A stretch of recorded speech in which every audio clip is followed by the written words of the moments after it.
नमस्कार दोस्तों, स्वागत है आपका यूट्यूब चैनल एबी टेक में। आज है 6 मई 2021 और जान लेते हैं आज की महत्वपूर्ण खबरें जो आज के प्रमुख समाचार पत्रों पर छाई हुई हैं।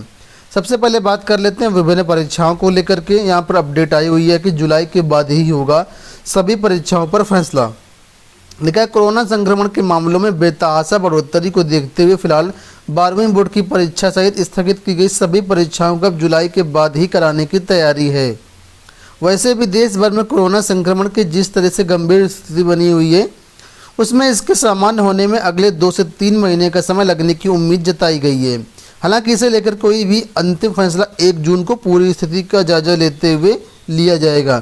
यहाँ पर बात हो रही केंद्र सरकार की, दिल्ली से अपडेट आई हुई है। यूपी की कोई भी बात यहाँ पर नहीं हो रही। जो केंद्र सरकार की जो वैकेंसी हैं, जैसे सीबीएसई बोर्ड की परीक्षा हो गई, एनटीए, जी मेंस हो गया, नीट हो गया, इन सब परीक्षाओं के बारे में यहाँ पर बताया गया है कि जुलाई के बाद ही इन परीक्षाओं पर फैसला होगा। फिलहाल जून में भी परीक्षा होने की कोई भी उम्मीद नहीं है। अगली अपडेट है लोक सेवा आयोग से। लिखा है 12 मई तक विवरण दर्ज करा सकते हैं अभ्यर्थी। उत्तर प्रदेश लोक सेवा आयोग की ओर से व्यावसायिक शिक्षा एवं कौशल विकास विभाग के लिए प्रधानाचार्य, उप प्रधानाचार्य, सहायक निदेशक के पद के लिए आवेदन मांगे गए थे। इस आवेदन में 8,194 अभ्यर्थियों ने ऑनलाइन आवेदन के समय इंजीनियरिंग की शाखा के बारे में जानकारी दर्ज नहीं की है। आयोग सचिव की ओर से ऐसे अभ्यर्थियों से अपनी इंजीनियरिंग की ब्रांच के बारे में जानकारी देने के लिए 30 अप्रैल तक का समय दिया गया था, लेकिन कोरोना संकट के चलते अब इस समय सीमा को बढ़ा करके 12 मई कर दिया गया है। तो जो भी अभ्यर्थी इस भर्ती से संबंधित हैं वो अपना इंजीनियरिंग ब्रांच की जानकारी अब 12 मई तक दे सकते हैं। एक बड़ी अपडेट आ रही टीजीटी पीजीटी को लेकर के। लिखा है कोरोना कर्फ्यू में स्थगित हों टीजीटी प्रवक्ता के आवेदन। आप लोग जानते हैं यूपी टीजीटी पीजीटी के लिए ऑनलाइन आवेदन लिए जा रहे हैं। डेट 10 मई तक कर दी गई है और फाइनल सबमिशन की डेट 15 मई तक कर दी गई है। बहुत सारे अभ्यर्थियों का ये कहना है कि कोरोना काल में इस समय मोस्टली उत्तर प्रदेश, पूरे उत्तर प्रदेश में जो है लॉकडाउन चल रहा है। जितने भी दुकानें हैं, कंप्यूटर कैफे हैं, सब बंद चल रहे हैं। ऐसे में इस टाइम कोरोना के काल में जो आवेदन है वो स्थगित कर दिए जाएं और जैसे ही कोरोना ख़त्म हो जाए उसके बाद फिर से टीजीटी पीजीटी के लिए ऑनलाइन आवेदन खोल दिए जाएं। ऐसे जो अभ्यर्थी हैं वो प्रतियोगी मोर्चा की ओर से आवेदन प्रक्रिया कोरोना संकट के कारण स्थगित कराने की मांग कर रहे हैं। यहाँ पर आप लोग देख सकते हैं सारी चीज़ें दी गई हैं। कोरोना कर्फ्यू के चलते प्रदेश भर में सब कुछ बंद होने से अभ्यर्थियों को ऑनलाइन आवेदन में परेशानी हो रही है। कर्फ्यू में बंदी के चलते प्रदेश भर में साइबर कैफे और ऑनलाइन आवेदन करने वाले सारे इंस्टीट्यूट बंद हैं। ऐसे में अभ्यर्थी फॉर्म नहीं भर पा रहे हैं। अभ्यर्थियों ने चयन बोर्ड से कर्फ्यू के दौरान ऑनलाइन आवेदन प्रक्रिया स्थगित कर कोरोना की स्थिति में सुधार होने के बाद ऑनलाइन आवेदन शुरू करने की मांग की है।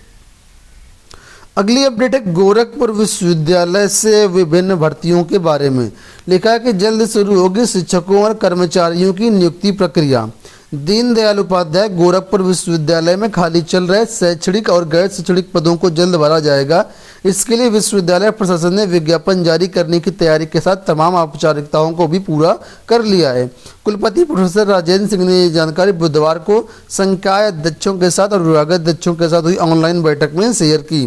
तो जो भी लोग गोरखपुर विश्वविद्यालय में शैक्षणिक यानी टीचिंग और नॉन टीचिंग स्टाफ के पदों पर भर्ती होना चाहते हैं इस पर नज़र बनाए रखें और यहाँ पर जल्द ही विज्ञापन जारी किया जाएगा और यहाँ पर भर्तियाँ होंगी। अगली अपडेट है शुल्क प्रतिपूर्ति को लेकर के, स्कॉलरशिप को लेकर के। छात्रों की शुल्क प्रतिपूर्ति पर लगा कोरोना का ग्रहण। कोरोना संक्रमण का असर अब शैक्षणिक गतिविधियों के साथ शुल्क प्रतिपूर्ति पर भी पड़ने लगा है। एक ओर जहां प्रवेश प्रक्रिया और परीक्षाएं लेट हो रही हैं, वहीं दूसरी ओर योजनाओं पर भी इसका असर पड़ने देखने को मिल रहा है। समाज कल्याण विभाग की ओर से आर्थिक रूप से कमजोर छात्रों को दी जाने वाली शुल्क प्रतिपूर्ति का भुगतान भी प्रभावित हो रहा है। आलम यह है कि अभी भी प्रदेश के करीब 5 लाख विद्यार्थी शुल्क प्रतिपूर्ति का इंतजार कर रहे हैं। तो यहाँ पर पीके द्विवेदी का बयान आया हुआ, जो संयुक्त निदेशक है समाज कल्याण विभाग में। इनका कहना है कि कोरोना संक्रमण की वजह से शैक्षणिक संस्थाओं में प्रवेश और प्रवेश प्रक्रिया व आवेदन पर असर पड़ा है। सभी सामान्य वर्ग के विद्यार्थियों को शुल्क प्रतिपूर्ति देना संभव नहीं होता है। सीमित बजट में ही मेरिट के आधार पर शुल्क प्रतिपूर्ति का प्रावधान किया गया है और बजट मिला तो वंचित विद्यार्थियों को भी भुगतान किया जाएगा। एसएससी एमटी 2019 के अभ्यर्थियों को लेकर के अपडेट है। इनका जो सारा कुछ प्रक्रिया पूरी हो गई, लेकिन अभी तक इनको नियुक्ति नहीं मिल पाई है। तो उसी के बारे में अपडेट दिया कि कर्मचारी चयन आयोग की ओर से एमटीएस परीक्षा 2019 का परिणाम घोषित करने के बाद चयनित अभ्यर्थियों को अभी तक विभाग आवंटन नहीं किया गया है। विभाग आवंटन के बाद ही नियुक्ति प्रक्रिया आगे बढ़ सकेगी। विभाग का आवंटन नहीं होने से चयनित अभ्यर्थी नौकरी के इंतजार में भटक रहे हैं। विभाग आवंटन एवं नियुक्ति की मांग को लेकर के अभ्यर्थियों ने ट्विटर पर अभियान भी शुरू किया हुआ है। तो जो एमटीएस 2019 के चयनित अभ्यर्थी हैं उन्होंने नियुक्ति के लिए ट्विटर पर अभियान छेड़ा हुआ है। बढ़ते हैं अगली अपडेट की तरफ। कोरोना को लेकर के अपडेट है। आप लोग जानते हैं उत्तर प्रदेश में कोरोना की जो डेट है, कोरोना कर्फ्यू का समय वो बढ़ा दिया गया। 10 मई सुबह तक कोरोना कर्फ्यू रहेगा। अभी ये 6 मई तक था। अब नगर निगमों में भी 18 पार वालों को लगेगा टीका। 18 से 40 आयु वर्ग के जो भी लोग हैं उनके लिए अगले सप्ताह से अभियान तेज होगा। इस लॉकडाउन के दौरान जो इसेंशियल सर्विस से जुड़े लोग हैं उनको किसी भी तरह के पास की ज़रूरत नहीं पड़ेगी। अगर कोई बाकी जो आम पर्सन है, आम लोग हैं, वो जाते हैं तो उनके लिए पास की ज़रूरत पड़ेगी। देखा है, औद्योगिक इकाइयों, मेडिकल सेवा, मीडिया कर्मी को ई पास से जो है वो छूट रहेगी। बढ़ते हैं अगली अपडेट की तरफ। यहाँ पर अपडेट है बीएचयू को लेकर के। लिखा है बीएचयू 15 तक बंद, 30 जून तक परीक्षाएं नहीं। कोरोना के बढ़ते संक्रमण को देखते हुए बीएचयू 15 मई तक बंद कर दिया गया है। इस दौरान ऑनलाइन कक्षाएं भी नहीं चलेंगी। इसके साथ ही विश्वविद्यालय में 30 जून के पहले कोई भी परीक्षा आयोजित नहीं की जाएगी।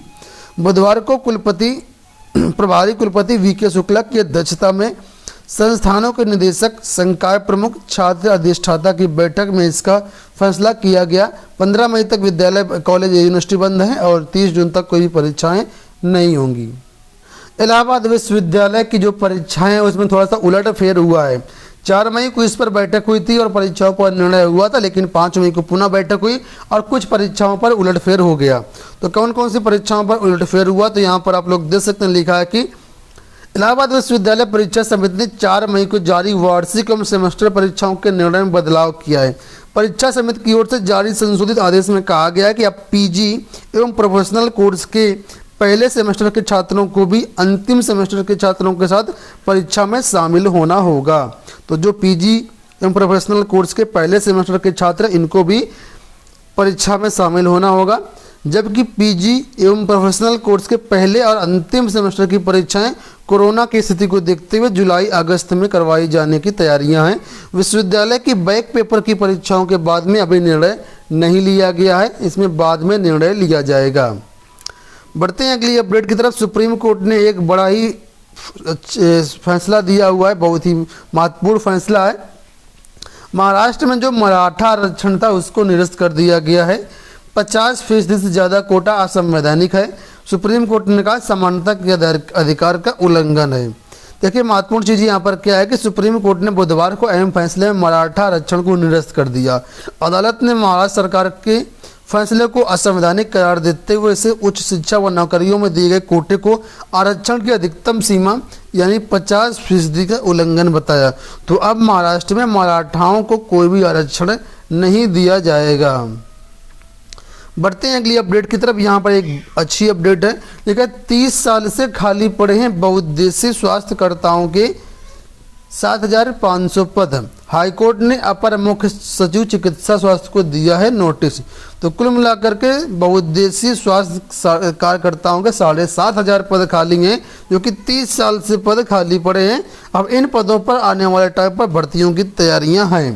देखा, प्रदेश में बहुउद्देशीय स्वास्थ्य कार्यकर्ताओं के 7,500 पद खाली हैं। इनमें से 3 बार 540 पदों को भरने के लिए परीक्षाएं हुई, लेकिन अभी तक भर्ती नहीं हो पाई है। इस मामले में स्वास्थ्य कार्यकर्ता हाईकोर्ट की लखनऊ और इलाहाबाद पीठ में भी कई बार वाद दाखिल हो चुकी हैं। इस मामले में हाईकोर्ट ने अपर मुख्य सचिव चिकित्सा स्वास्थ्य को नोटिस भी जारी किया है। तो ये जो खाली पद पड़े हुए हैं इन पर आने वाले टाइम पर भर्तियाँ आपको देखने को मिलेंगी। तो दोस्तों ये हो गई आज की सारी अपडेट्स। आशा करते हैं वीडियो पसंद आया होगा। इसी तरह के अपडेट पाने के लिए चैनल को सब्सक्राइब कर लीजिए, बेल आइकन भी प्रेस कर लीजिएगा ताकि वीडियो का नोटिफिकेशन आपको मिल पाए। इस वीडियो में इतना ही, धन्यवाद।